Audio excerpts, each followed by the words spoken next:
Hello, all you wonderful Rise of Kingdoms players out there. This is Dragothien here, and I've got Richard's up here. No, we're not doing a Richard video, I promise you. We are doing a new video on the two new Archer Commanders that are out. Now, these boys are serious. I'm telling you this right now.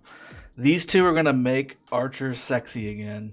Not that they were ever sexy, but you get my drift. They are going to make Archers very popular. In fact, I'm on the particular account that I'm on for a reason, because I want to tell you what I'm going to be doing with it.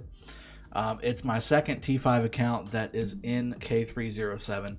I've obviously got my main 120 million plus account that I do all of my main fighting with, but I've also got my original one that I also migrated over at around 45 million power, 40 million power. Oh, I'm sorry, 35 million power, because I had to drop power just to get in because they were Imperium. Thanks, Mad Phantom.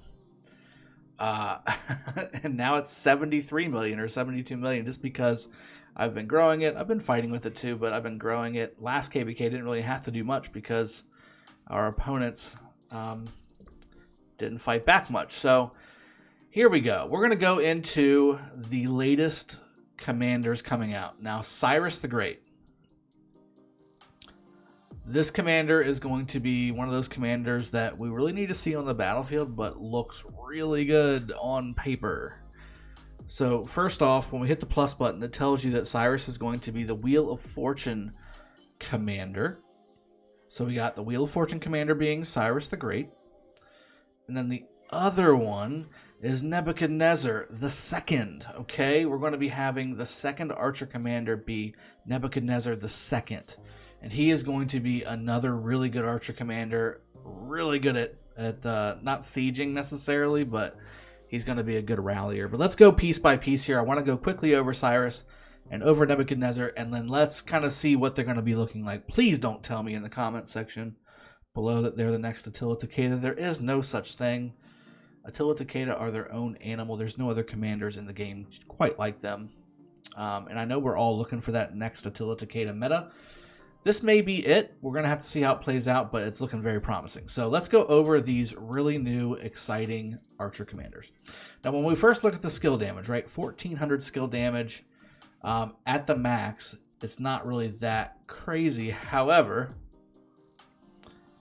you look at the damage factor and the fact that it's in multiple seconds. So deals direct damage to the current target, 600, maximum of 1,400. This is a huge scaling, and causes them to take 20% increased damage for 3 seconds. Okay, so it's a 1,400 skill damage nuke. And then on top of that, it's a 20% increased damage taken for 3 seconds, which means the second commander behind Cyrus is going to be absolutely massively buffed. And then, of course, everybody else, if this is a swarm character, which this one skill alone makes Cyrus a must-have for Osiris League anything. Okay, so Osiris League needs to have an Osiris or a Cyrus just because of this. Now, there are other commanders that do this, like Mulan and Minna and things like that. But Cyrus does it as a primary attack, as an active skill. It's not a chance, and it's something you can really rely on as a swarming party. So very, very good first skill. One of the better skills. Now, again, the 1,400, that does not get escalated in the expertise. So just kind of keep that in mind. And if, at first you're like, oh, that's kind of like Minna, you know, it's kind of low. Well, let's wait until we see the other skills. So second skill, you're going to have a march speed bonus and an attack bonus, which is pretty average. Now, it's 30%, which is pretty substantial. Usually 40% is what you see on Ramses and things like that. But with the 15% march speed is reasonable and expected. Now we start to get to the third skill. When troops led by this commander have archers only, their normal attacks have a 10% chance to deal additional damage over time for 3 seconds. So again, this is a damage over time. This is a 3-second tick. So 250 being the max whenever this skill is maxed, times 3, that's 750 damage factor. This is the same proc chance as Alex's skill damage on his proccable nuke. While the damage over time is in effect, so again for the 3 seconds, the target deals 20% reduced skill damage. So the target is going to be taking This is the anti-Theodora, anti-Zenobia, guys. Let's just put it out there. He's going to be taking more damage, the 20% damage increase to the target, and they're going to be dealing 20% reduced skill damage whenever this goes off, which should go off once every 10 seconds at a minimum. Now, it has a 5-second cooldown, so once every 5 seconds. So 3 out of the 5 seconds, if it procs every 5 seconds, you have 6 out of 10 seconds with a reduced skill damage. Now, that's not really necessarily going to be the reality, right? One proc out of 10 seconds is usually what you're looking for, which means 30% of the time they will have 20% reduced skill damage. And if you hit this before they start casting their skills, this is basically the idea. But also, again, 750 damage factor. So 750 plus 1400. Now we're at 2150, right? 2150 skill damage factor between these skills. And let's go to the 4th skill. Oh, wait, there's another nuke. This dude has 3 nukes on his skills. When attacked on the map, which means rally or open field, troops led by this commander have a 10% chance to deal damage over time in a circular area of effect. So now, not only do we have the single target stuff going on, now we've got a little mini YSG action going on. I don't know what the size of this will be, but the damage factor is kind of small at 300 maxed out. But again, this can hit 3 targets for 2 seconds. Okay, so have a 10% chance to deal damage over time in a circular area of effect. So this is another dot. Up to 3 targets for 2 seconds. So this is another 600 damage factor, 10% chance to proc. This effect can trigger at most once every 5 seconds. So this guy will basically be, quite literally, a fireworks display whenever he's getting attacked on the map and his skills start to proc. Now you have to be careful. This guy's kind of an all-in or nothing thing. If your stuff doesn't proc, he has a subpar damage factor. He does have the really good damage taken increase to the target. That's a must-have, and that's something that you're just going to want to milk the whole time. But if his 3rd and 4th skills don't proc, which they should, I mean, if anybody here has used Alex, right, you can see how quickly and how often that skill procs, usually at least once every 10 seconds, which puts them at, again, you got 600 skill damage factor here, 750 skill damage factor here. We already at 1400 here, so 2150 plus 600, we're at 2750 skill damage every 10 seconds is basically what we're looking at, and it's consistent damage, a lot of it, because it's damage over time. So pretty darn cool. Now, when I first read this, when I first saw these yesterday, I saw damage factor 1400 for 3 seconds, and I was like, did they seriously put a 4200 skill damage factor? But no, they didn't do that. That's not what that means. This is a 1400 damage factor nuke, but the 10% up to 20% maxed out skill additional damage taken is for 3 seconds. That's what that means. It's not a damage over time. Even though it says additional damage factor, it's just damage factor. That's all it is, okay? Finally, the expertise. After using an active skill, which we just did, right? Archer units led by this commander gain 20% increased attack and 20% increased defense for 3 seconds and gain an extra 50 rage per second. This effect can trigger at most once every 5 seconds. Pretty neat. Basically, you get an extra bonus to attack, defense, but really the benefit here is the 50 rage. The 50 rage per second is fantastic. So this is going to make all these skills proc off even faster. The more chances you're going to have for the 10% stuff to go off, that kind of thing. Cyrus is going to be an offensive juggernaut. Now, as you could see in here, not much defense, right? Attack 30%. Skill damage reduction 40%. Skill damage, skill damage, skill damage, additional damage taken to the target. Only the expertise has a little bit of defense, and it's only for 3 seconds, and it's only for 3 seconds after you use your active skill. So 3 out of 10 seconds, basically, you're going to have that little bit of a defense buff, but it's not massive, guys. That's not a big, massive thing. You see this still in Edward and Tamiris. You see how easy it is to swarm those guys down. Let's take a look at Nebuchadnezzar and see how he plays into this. Is he going to be a good defensive component, kind of like the Attila Takeda meta that they have as far as the way they interact together? Or is he not? Or is he just going to augment the skill damage and augment the offensive firepower even more? Let's take a peek at him. First skill, Babylonian. 1,000 rage requirement. Let me just check because I didn't check before. That is also a 1,000 rage requirement. We do have to pay attention. So the Immortals on Cyrus is 1,000 rage. And then Babylonian for Nebuchadnezzar is also 1000 rage. Deals direct damage factor up to 5 targets in a forward-facing fan. So looking at Baybars, looking at Sun Tzu. Damage dealt to each target is reduced by 15%. That's the standard. 1500 flat. There's no debuff. There's no nothing. Okay, so this is just raw damage, but it's 5. It's 5 targets, which is good. That's a lot. Second skill, archer unit led by this commander gain 10% up to 30% defense. So this is the defensive component, right? To Cyrus's offense. Okay, so and then also another march speed. So 30% archer march speed between the two of these. Very nice, and it's permanent. It's not like percent chance or once you're hit or whatever. It's just 30% permanent march speed. It's very good. Blessing of Marduk. When this commander leads a rally, you can be secondary and lead a rally, guys. Okay, that's what that means. Counterattack damage is increased by 30%.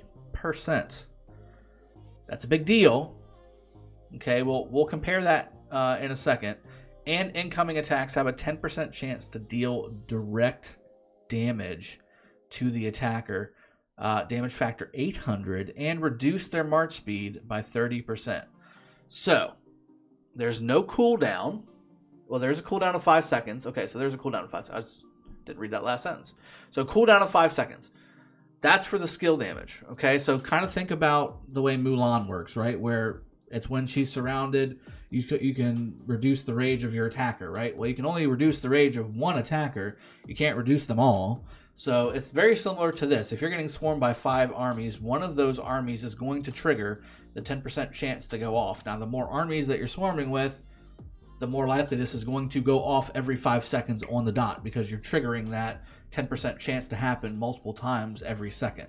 So that will likely happen, be firing off all the time. But again, this is not an area of effect skill. This is a single target direct damage to the attacker. So it's going to pick one of the marches that are hitting your march while you're... Now this is, again, during a rally. So counterattack damage is increased by 30%. I'm assuming the incoming attacks portion also works open field as well. Not necessarily when you're only in a rally, but it's something that needs to be tested. Because the way that it is described here says leads a rally attack, comma, and then all the other stuff is done. So traditionally that means you have to follow the rule of the first part of the message for all the other stuff to apply. So we'll see. We'll have to test that out. I think if it's open field, it's perfectly fine. It's not overpowered. In fact, that skill would be more useful open field necessarily than rally.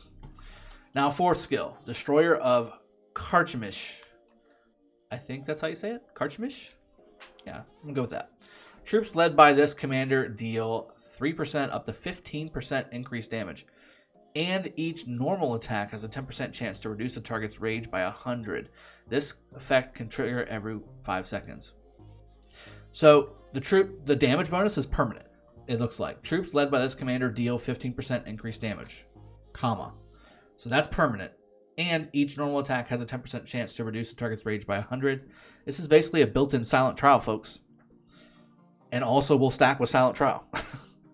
So you've got a built-in silent trial, a built-in mini Sun Tzu buff on the fourth skill. You've also got counterattack bonus of 30% damage, which if you want to think about other commanders that have that, right? Certainly we've got, Attila Takeda is something to think about. Let's see where my Charles is at. Okay, we got march speed there. Here we go. 30% counterattack damage bonus. That's a whole skill for Charles Martel. His fourth skill, arguably one of his best skills. And Nebuchadnezzar has it on his third skill as an afterthought. So you just get counterattack damage increased by 30% all the time. And then you get the 10% chance to deal direct damage to the attacker that's attacking you and reduce their march speed. So he's just stacked up. And I think when you partner up Cyrus primary with Nebuchadnezzar secondary, you've got to go Cyrus primary. The reason being his first skill. Increased damage taken to the target by 20%. That's huge. So you stack that 20% with the 30 or the 15% here, and you get 35 total damage taken just for these two, not to mention any debuffs that are happening or any other things. These guys are meant to play together. Now, you can also, I'm really looking forward to see some pairings between Cyrus and Artemisia, Cyrus and Ramses, vice versa. Switch those up. Same thing with Nebuchadnezzar. I think you can pair those guys up as well. Artemisia, having recently gotten buffed with the removal of her dead troops inside of garrisons or rallies. When she hits herself, basically, this little damage factor here doesn't kill your stuff. It just severely wounds. So you can get a lot of value with an Artemisia pairing with these new commanders. Defense 20%, health 20%. Both of those are critical for rallies. That's why Artemisia is so good in rallies now too. Normal attack damage reduction 10%. Those Attila Takeda counter rallies that you get don't do as much damage because of this skill here. At the same time, garrison troops normal attacks have a 10% chance to disarm. You have to be in the garrison for this stuff. So that's the thing.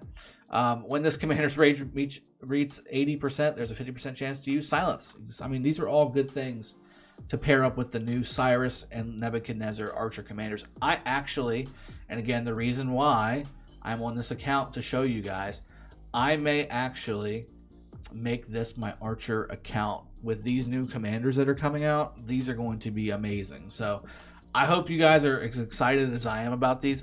I'm not saying they're the next Attila Takeda. They're not. I think with Nebuchadnezzar, with the 30% counterattack damage bonus, it's helpful, but it's not Attila Takeda severely wounded numbers. It's just not. Okay. The value that Attila Takeda has, it's not the greatest rally anymore from a flag pass open field perspective, because they've nerfed it a little bit. And really the best part of that rally combo now is the fact that it can't be swarmed without severe punishing troops. So I rally a flag, right? And they come in and they decide, hey, I'm just going to swarm it down. You can do that, but you're going to have 400,000 or 500,000 troops in the hospital if you do that.